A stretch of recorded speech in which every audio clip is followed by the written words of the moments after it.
Urinary ব্লাডারের cancer হওয়ার পরে surgical treatment কি করতে হয়।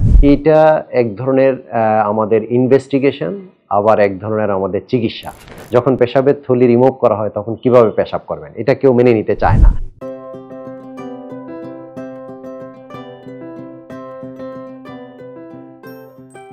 আমি doctor Shafiul Alam, euro oncologist. আজকে আপনাদের সাথে যে বিষয় নিয়ে হাজির হয়েছি সেটা হচ্ছে যে ইউরিনারি ব্লাডারের ক্যান্সার হওয়ার পরে সার্জিক্যাল ট্রিটমেন্ট কি করতে হয়। ইউরিনারি ব্লাডারে আমরা জেনেছি যে ক্যান্সার যখন হয়ে যায় আমরা ক্যামেরা ঢুকিয়ে মাংস নিয়ে এসে আমরা বায়োপসি করি, সেটাকে বলে TURBT।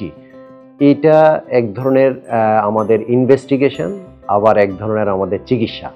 যদি এই TURBT হচ্ছে যদি আমাদের টিউমারটা প্রথম স্তরে থাকে তখন আমাদের, এবং যদি ছোট টিউমার হয়ে থাকে <3 সেন্টিমিটার, এটা চিকিৎসা হিসাবে কমপ্লিট হয়ে যায়। আর যদি সেটা বড় টিউমার থাকে এবং আমরা যদি শুধু বায়োপসি করে থাকি তখন এই ধরনের টিউমারের উপরে ভিত্তি করে যদি এটা মাংসের লেয়ারে চলে যায়, অর্থাৎ আমরা যদি মেডিকেল ভাষা বলি T2-তে চলে যায়, তখন এটার চিকিৎসা নির্ধারণ করতে হয় অনেকগুলো ফ্যাক্টর দেখে।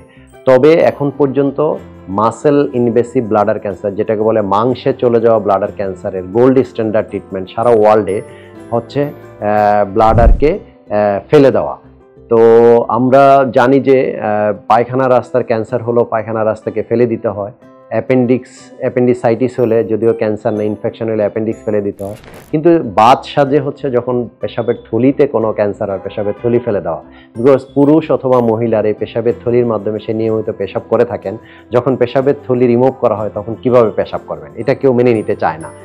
যদিও আমার ট্রেনিংয়ের সময় আমি আমেরিকায় দেখেছি, আমি ইন্ডিয়াতে দেখেছি, তারা সঠিক সিদ্ধান্ত নেওয়ার জন্য যদি চিকিৎসক বলে থাকেন ইয়েস এটাই আপনার জন্য স্ট্যান্ডার্ড চিকিৎসা, তারা কিন্তু অকপটে এই জিনিসটা অ্যাকসেপ্ট করে না। আমরা অনেক সময় ব্লাডার ফেলে দেওয়াকে অ্যাকসেপ্ট করতে না পারার কারণে আমরা চিকিৎসার উপরে আমরা প্রভাব বিস্তার করি যে এটার কোনো ভিন্ন কোনো চিকিৎসা রয়েছে কিনা। তো ভিন্ন কোনো চিকিৎসা যখন আমরা খুঁজতে চাই তখন আমাদের ইনফেরিয়র চিকিৎসা অথবা এই চিকিৎসার ব্যতিরেকে অন্য অপশানগুলো খুঁজি। আমরা বলি না যে এটার মাধ্যমে আমার জীবনের কতটুক ঝুঁকি চলে আসবে, আমার পরবর্তী লাইফে কত কষ্ট চলে আসবে, এটা আমরা কখনো কিন্তু না বলে শুধু আমরা বাইপাস করার একটা চিন্তা চেতনা নিয়ে ঘুরে থাকি। আমি অনুরোধ করব সিস্টেক্টমি করার পরে, অর্থাৎ ব্লাডার রিমুভ করার পরে নতুন ব্লাডার তলপেটে তৈরি করে দেওয়া যাবে। এই অপশান কে জানে, এই ডাক্তারকে খুঁজে আপনি যদি চিকিৎসা নিয়ে থাকেন তাহলে তো আপনার বাহিরে কোনো ব্লাডার থাকছে না। আর যদি বাহিরে ব্লাডার থেকেও যায় সেটাও আপনার জন্য জীবন রক্ষা করে যাবে, আপনার স্বাভাবিক জীবন। আপনি যেই প্রফেশনেই হন সেই প্রফেশন আপনি অকপটে চালিয়ে যেতে পারবেন যদি আর্লি স্টেজে আপনি চিকিৎসার মাধ্যমে ব্লাডারটাকে রিমুভ করে ফেলেন।